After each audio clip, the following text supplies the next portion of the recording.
भारत सरकार खुद कह रही है कि जो व्यवस्था है हाई कोर्ट और सुप्रीम कोर्ट की, ये ठीक नहीं है। जज अपनी मनमानी करते हैं और जज ने जो सोच लिया वही करेंगे। बीबीसी का गला दबाने का मतलब है कि भारत के लोकतंत्र का गला दबाना। अडानी देश का लुटेरा है और इसको लूटने में मदद की है हमारे चौकीदार ने। चौकीदार तो चोर है, चौकीदार ने ही दूसरे पीछे वाले दरवाजे से उसे धन लूटने में मदद की है। बॉर्डर भारत के अंदर जो किसान ईमानदारी से अपने हक के लिए लड़ाई लड़ रहा था, उस समय उसे चाइना की साजिश घोषित कर दिया। कितने कॉन्फिडेंस के साथ किया, कितना तेज था उनके चेहरे पर। ये सीखने की चीजें हैं कि अगर झूठ बोलना है तो नरेंद्र मोदी के जैसा, नहीं तो बोलना ही नहीं है।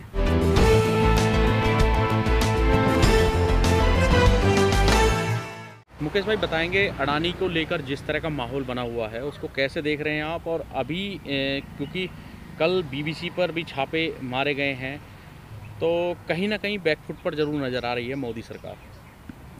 मोहन भागवत ने एक बयान दिया था बहुत दिन पहले कि हमने जो साम्राज्य की जो व्यवस्था थी, जो राजपाट हुआ करते थे, उसे ख़त्म कर बहुत बड़ी गलती की और हम ये चाहते हैं कि वो व्यवस्था दोबारा स्थापित हो जाए। भारत में लोकतंत्र बना 1950 में और लोकतंत्र बनने के बाद जो राजपाटों की जो व्यवस्थाएं थी वो भिन्न कर दी गई और उन्हें छीन लिया गया और सामूहिक सरकार बनी, जो संघ की सरकार हम कहते हैं भारत के अंदर स्थापित है। इसके द्वारा कोई भी अपने साम्राज्य को बनाकर पूरी तरीके से इतना बड़ा साम्राज्य स्थापित नहीं कर सकता जो भारत की सरकार को चैलेंज दे सके। लेकिन भारतीय सरकार इस तरीके की व्यवस्थाओं को लागू कर पाई 2014 के बाद, क्योंकि इनका एजेंडा रहा भारत का आप जो धन है, जो पैसा है, जो संपत्ति है, जब आप चुनिंदा लोगों को दे देंगे तो भारत अपने आप में कंगाल हो जाएगा, जो आज भारत की स्थिति है। रिजर्व बैंक अपने आप कहती है, मैं नहीं कहता हूँ, रिजर्व बैंक के आंकड़े कहते हैं, उनकी अर्थशास्त्री कहते हैं कि भारत आज बहुत इकोनॉमी में बहुत ज़्यादा टूट चुका है, बहुत स्थिति खराब हो चुकी है। अडानी और अंबानी और भी ऐसे बहुत सारे लोग हैं जो अभी तक पर्दे के पीछे रहे हैं, वो क्लियर नहीं हो पाए हैं, जो भारत का पैसा उन्हें सौंप दिया गया है। तो इससे होगा क्या, मैं बताता हूँ, मेरा सवाल पूरा हो जाने दीजिए। इससे होगा क्या कि जब लोग के जो रिजर्व फंड थे, जो पैसा था उनके पास, वो तो 2016 में जब नोटबंदी हुई लोग कंगाल हो गए, ख़त्म हो गए। अब उनके पास कुछ रिजर्व तो बचा नहीं, सरकार ने रोजगार छीन लिया तो लोग कमज़ोर पड़ गए, इकोनॉमी में कमज़ोर पड़ गए, पैसा नहीं बचा। अब वो आश्रित हैं छोटी से छोटी नौकरी करने पर। एक तरफ अंबानी को बहुत बड़ा एम्पायर खड़ा कर दिया, वो कई देशों की इकोनॉमी चला सकता है, इतना बड़ा पैसे वाला हो गया, लेकिन वो सब पैसा तो है देश का। और आप ये सुनते हैं कि मोदी सरकार के बार बार ये बयान आते हैं कि हम भारत के संविधान को बदल देंगे, और बदल देंगे तो ये कौन सी व्यवस्था लाएंगे? तो मैंने जहाँ तक इसे कैस किया है तो ये वही व्यवस्था लाएंगे, राजाओं महाराजाओं वाली। तो जब राजा महाराजाओं की व्यवस्था लाएंगे तो हम तो अपने आप ही भिखारी हो जाएंगे ना। ये उस व्यवस्था को लाने के लिए अडानी जैसे लोगों को तैयार किया गया, देश के पैसा को जबरदस्ती उसके लिए दिया गया है। अडानी देश का लुटेरा है। आप बड़ा आरोप लगा रहे हैं? मैं बहुत बड़ा आरोप नहीं लगा रहा, ये हम सब देख रहे हैं अपनी आंखों से। और इसको लूटने में मदद की है हमारे चौकीदार ने। अच्छा। हाँ, चौकीदार तो चोर है, चौकीदार ने ही दूसरे पीछे वाले दरवाजे से उसे धन लूटने में मदद की है। आप देशद्रोही का तमगा मिल जाएगा आपको? अरे भाई साहब, अगर कोई सच कह देगा देशद्रोही बन जाएगा तो क्या दिक्कत आ रही है? अडानी पर सवाल उठाने वाले लोगों को यही कहा जा रहा है। मैंने क्या कहा, बीबीसी ने उसकी स्टोरी चलाई तो उस पर छापे मार दिए। ये बीबीसी की आवाज़ को दबाने की कोशिश नहीं है, भारत के जो लोकतंत्र है उसके गले को दबाने की कोशिश है। क्योंकि बीबीसी की ऐसी व्यवस्था है जो ऑल वर्ल्ड एक जैसे व्यवस्था में चलता है। जो खबर भारत में चलेगी वो अमेरिका में चलेगी, वही इंग्लैंड में भी चलेगी, तो पूरी दुनिया को बीबीसी खबर दिखाता है। तो बीबीसी का गला दबाने का मतलब है कि भारत के लोकतंत्र का गला दबा लेना। तो डर था क्या? हाँ, बहुत बड़ा डर है, क्योंकि जब बीबीसी कोई खबर चलाएगा तो बीबीसी एक मजबूत चैनल है, उस पर भरोसा किया जाता है, उसकी खबरों पर भरोसा किया जाता है, यकीन है उस पर लोगों को इतना भरोसा है कि बीबीसी ने अगर कोई खबर चलाई है तो ये सच है। किसको डर है, क्या डर है? देश की सत्ता को डर है, सर संचालक को डर है कि अगर इन्होंने हमारे राजों को उजागर कर दिया, अगर इन्होंने जिस गेट से हमने संपत्ति को लुटाया है, अगर भारत की जनता को वो पीछे वाला गेट दिखा दिया बीबीसी ने, तो जनता वोट नहीं, जो कहते हैं ना, पत्थर, छोटे छोटे पत्थर फेंक के मार डालेगी। आपने देखा होगा कि कई सारे देशों में, मुस्लिम कंट्रियों में एक कानून चलता है कि एक मुस्लिम को चौराहे पे खड़ा कर देते हैं और उसे पत्थरों से मार देते हैं वो, कि ऐसा ना हो शरीयत कानून के तहत भारत में पत्थर फेंक फेंक के जनता मार दे कि तुम साले चोर हो, निकम्मे हो, ऐसी व्यवस्था लागू ना हो जाए, इसलिए बीबीसी का ही गला दबा लिया। तो कुछ लोग मतलब अब सुप्रीम कोर्ट से भी कुछ उम्मीद लगा रहे हैं, क्या लगता है आपको कि अडानी फ्रॉड पर कोई मामला बन पाएगा, शिकंजा कस पाएगा? सुप्रीम कोर्ट की जो विश्वसनीयता थी वो खिन्न हो चुकी है, वो ज़्यादा खास बची नहीं है। उसका रीज़न है, हमने जो गोगोई साहब थे उन्होंने एक फ़ैसला दिया था राम मंदिर पर, बड़ा खूबसूरत फ़ैसला था।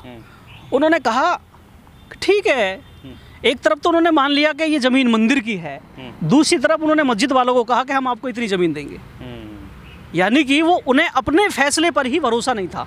वो मानते हैं, दिल से जानते हैं कि मैंने जो फैसला किया है ये फैसला नहीं है, ये निर्णय है जो मुझे सुनाना पड़ा है, ये निर्णय दूसरे लोगों ने किया था, मुझे तो सिर्फ सुनाना है। तो उन्होंने ये चीज़ें मानी, ये निष्पक्षता नहीं थी। और दूसरा, उनकी निष्पक्षता पे ये सवाल उठता है कि जब वो रिटायर्ड हुए तो उन्हें राज्यसभा भेज दिया गया। उसके बाद एक और सुप्रीम कोर्ट के जज साहब हैं, मैं उनका नाम भूल रहा हूँ, उन्हें भी राज्यसभा का तोहफा मिला है। तो दिक्कत क्या है? राज्यसभा जा रहे हैं तो जज साहब क्या दिक्कत है? तो आप एक ऐसे ऐतिहासिक फैसले दे रहे हैं जो न्याय नहीं है, वो निर्णय हैं जो पहले कर चुके हैं आप कोर्ट में। तो आप आकर सिर्फ फॉर्मेलिटी पूरी कर रहे हैं, आप ये दिखाना चाह रहे हैं कि हाँ कोर्ट चल रही है। आप ये क्या कर रहे हैं? आप न्याय के साथ खिलवाड़ कर रहे हैं। तो जेपीसी तो है, वो क्यों वहाँ मोदी जी क्यों जेपीसी नहीं गठित कर रहे अगर मामला ठीक है तो? आप भूल रहे हैं पत्रकार बंधु, आपने देखा होगा जो भारत के मोदी सरकार के जो कानून मंत्री हैं, जो लेह लद्दाख से आते हैं, मैं नाम उनका मिस्टेक कर रहा हूँ, शायद आप जानते होंगे, उन्होंने खुद सुप्रीम कोर्ट के जजों पर उंगलियां उठाई हैं, उनकी नियुक्तियों पर उंगलियां उठाई हैं, उनके कार्यशैली पर उंगलियां उठाई हैं। मैं नहीं कह रहा, आप देखिए भारत सरकार खुद कह रही है कि जो व्यवस्था है हाई कोर्ट और सुप्रीम कोर्ट की, ये ठीक नहीं है। जज अपनी मनमानी करते हैं और जज ने जो सोच लिया वही करेंगे। तो जेपीसी से तो करा सकते हैं ना भाई, संसद द्वारा जब कोई कमेटी गठित की जाएगी सांसदों की तो उससे तो हो सकती है, क्या दिक्कत है? जब उन्होंने सारी चीज़ अपने हाथ में ले रखी हैं और सुप्रीम कोर्ट उनके इशारे पर काम कर रहा है तो वो क्यों करेंगे ऐसा? जेपीसी क्यों लागू करेंगे? क्या किया अभी तक? तो मामला मतलब वहाँ डर है, बिल्कुल जेपीसी में सारे भेद खुल सकते हैं, सारे भेद खुल सकते हैं। आप अगर आप विपक्ष से मांग कर रहा था जी, बिल्कुल बिल्कुल बिल्कुल विपक्ष जो मांग कर रहा है, देखिए मैं बता दूं आपको, अभी विपक्ष बहुत ज़्यादा कमज़ोर है, क्योंकि विपक्ष को आज जो विपक्ष में है वो सत्ता में रहे बहुत लंबे समय तक, तो उन्हें पता नहीं है कि विपक्ष की भूमिका क्या होती है। लेकिन भारतीय जनता पार्टी सत्ता में रहने के बाद विपक्ष के जैसा व्यवहार करती है। आप देखिए मोदी जी के भाषण, आप देखिए मोदी जी के दूसरे मंत्रियों के भाषण, एक अग्रेसिव भाषण होते हैं उनके, जैसा विपक्ष का नेता देता है। क्योंकि भारतीय जनता पार्टी बहुत लंबे समय तक विपक्ष में रही है, उसे सत्ता में आने के बावजूद भी उसे ऐसा महसूस होता है कि हम उसी अग्रेसिव तरीके से काम कर रहे हैं। तो मोदी जी कहते हैं कि अकेले को घेरने की कोशिश की जा रही है। मोदी जी बहुत बड़े नाटकबाज व्यक्ति हैं, मुझे तो लगता है उन्हें best of the actor award मिलने चाहिए, वर्ल्ड के बेस्ट एक्टर का अवार्ड मिलना चाहिए उन्हें। मेरे प्रधानमंत्री, मैं उनका बड़ा सम्मान करता हूँ, लेकिन एक्टर बहुत अच्छे हैं। थोड़ी बहुत मैं भी एक्टिंग करता था, मैंने भी 2-4 प्रोग्राम किए हैं, मैं उनसे बहुत कुछ सीखता हूँ कि काश मुझ में ये गुण आ जाते तो मैं शायद एक्टिंग में सफल हो गया होता। अच्छा जी, मोदी जी रोल मॉडल हैं आपके एक्टिंग? बिल्कुल रोल मॉडल, मेरे एक्टिंग के रोल मॉडल हैं। अच्छा। मैं उनसे एक्टिंग सीखता हूँ। तो कहाँ आपको झलकती है उनकी एक्टिंग, मतलब कहाँ मतलब लगा कि हाँ वाकई में? तेजेंद्र जी जब वो भाषण देते हैं, जब वो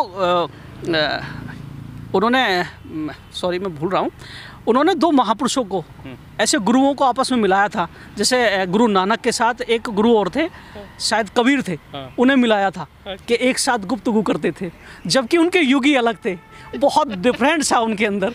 तो वो जब ऐसी ऐसी बातें करते थे, अच्छा कॉन्फिडेंस बहुत तगड़ा होता है जब वो झूठ बोलते हैं ना, तो उनका कॉन्फिडेंस देखने लायक है। तो एक एक्टर के अंदर ये चीज़ होनी चाहिए।